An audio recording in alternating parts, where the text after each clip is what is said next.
All right, so lots to discuss with these questions, and to help us with that, CBS Sports NFL analyst Charles Davis joining me in the studio. Charles, good to have you here with us. It's great to be here, Jeremy. Thanks for having me. All right, so let's start with Mitch Trubisky, who is set to start for the Steelers on Saturday against the Seahawks. Mike Tomlin saying that the starting depth chart reflects the reps in camp. So how confident are you that Trubisky is going to be able to hang on to this QB1 job at this point? Not overly confident, and not because Mitchell Trubisky can't play. But when you draft Kenny Pickett in the first round and you take him at number 21 or 20, whatever the number was, that tells you where you want to go in the quarterback situation. So right now, I think Coach Tomlin is telling us the absolute truth. Those are the reps. Remember, they signed Mitchell Trubisky in the offseason before they drafted Kenny Pickett, thinking he could be their quarterback for this year. And it makes sense. He's had some success in the league. He knows how things operate. He's got some veteran leadership to him, and he has something to prove. Give him his first shot at it. I wouldn't be surprised at all, Jeremy, though, to see the reps change if things don't go real well early for Mitchell Trubisky, meaning Pickett will get more reps, more opportunities. He's going to get a start or two here in the preseason before they make the final decision. I think Trubisky starts the season, but I don't know that he gets to hold on to it if they don't get out of the gate strong. Would you say that this is a prove-it year for him? I mean, we've said that so many times about Mitchell Trubisky, but in terms of this opportunity with the Steelers, would you say that this is definitely like one of the last prove-it opportunities that he could have? I think it is, and it's a little bit unfair because of what he went through during his time in Chicago. Remember, he was drafted by John Fox in that regime. Then Matt Nagy takes over, and it looks like that's where the success is going to be. But now he's in another situation.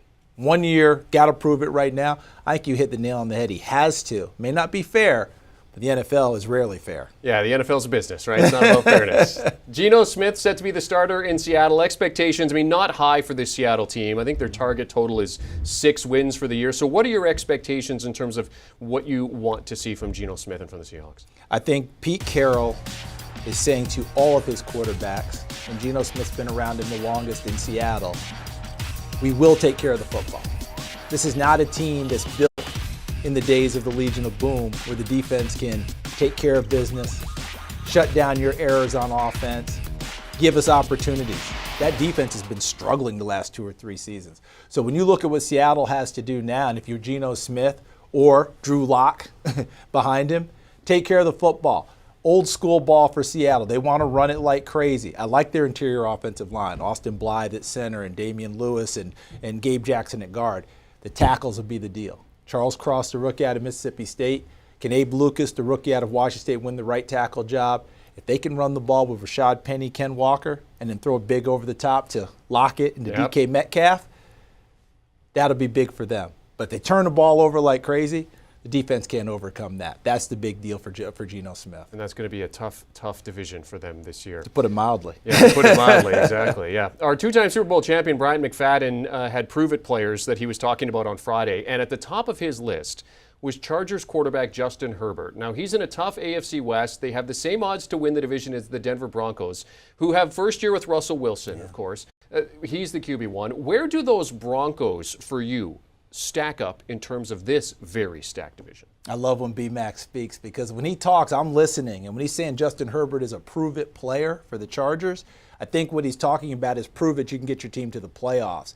For Russell Wilson and these Broncos, unfortunately, as the season begins, they rank 4th in the division for me because this is a team that has a lot of questions still to answer. Russell Wilson is the obvious answer to almost everything, but it's a brand new situation for him. Brand new head coach in Nathaniel Hackett. Can Cortland Sutton get his form back from 2 seasons ago as a wide receiver? Can Jerry Jeudy have some consistency and stay on the field as a receiver? They already lost Tim Patrick. The defense has been good for the last few years. They continue to expect to be good. I can't wait to watch how Denver assimilates what Russell Wilson does really well and the things he brings with him to this offense. But think about the division they're in. You're still chasing Kansas City. You're still chasing the Raiders, who made the playoffs last year. And you're chasing the Chargers, who lost to the Raiders in the last game of the year to barely miss the playoffs. I think that's where the chase is.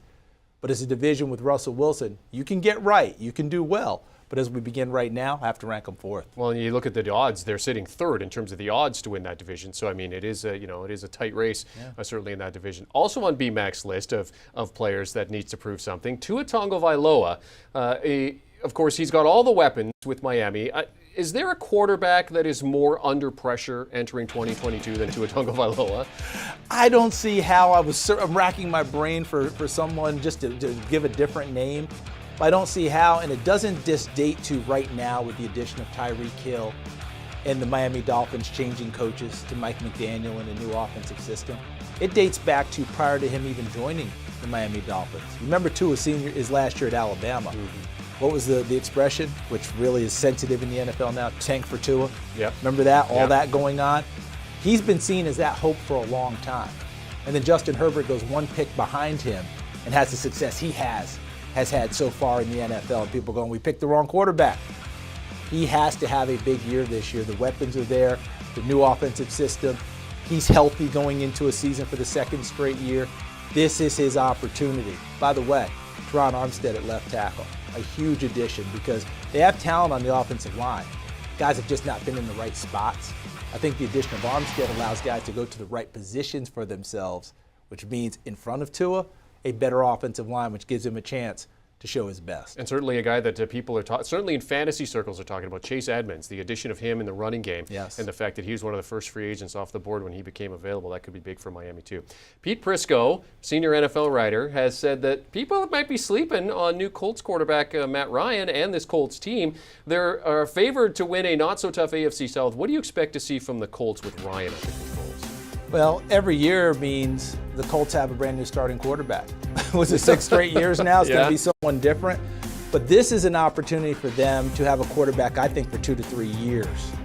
And not just grow with this quarterback, but to have a chance to make the explosion that they've wanted to make for the last few years. They've been on the precipice. Phillip Rivers had them in Buffalo in the playoffs, and they almost won the game there, almost got it done. But this is where Matt Ryan takes control. Remember, he's still been consistently excellent the last few years in Atlanta. The team hasn't been around him. Now you got Jonathan Taylor to run the football. You've got Michael Pittman out wide as your wide receiver one. To me, the deal for him is, they'll run it. Can other people besides Pittman make a play on the perimeter? That means I'm looking at Paris Campbell. Can he stay healthy? Yeah. He has not done that so far. Yeah. The guy I really like is Alec Pierce, the rookie receiver out of Cincinnati. Big, strong, physical, athletic player out on the perimeter. That'll help Matt Ryan in a big way. But I don't think as many people are sleeping on the Colts as Pete is saying. I do think that people are sleeping on Tennessee.